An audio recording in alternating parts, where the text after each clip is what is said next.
হজরত ইউসুফ আলাইহিসসালাম পৃথিবীতে ১২০ বছর অবস্থান করেছিলেন, এমনটি অনেক ইসলামী ঐতিহাসিক ও মুফাসসিরগণ উল্লেখ করেছেন। তবে এটি কোনো নির্দিষ্টভাবে কোরআনে উল্লেখ নেই। এই তথ্য মূলত ইসলামিক ইতিহাস, হাদিস ও তাফসির ভিত্তিক উৎস থেকে জানা যায়।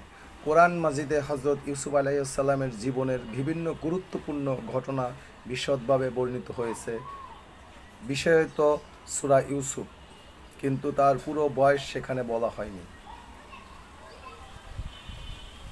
জন্মস্থান কানআন, ফিলিস্তিন অঞ্চলে। মিশরে বসবাস জীবনের অনেকটাই কাটিয়েছেন মিশরে।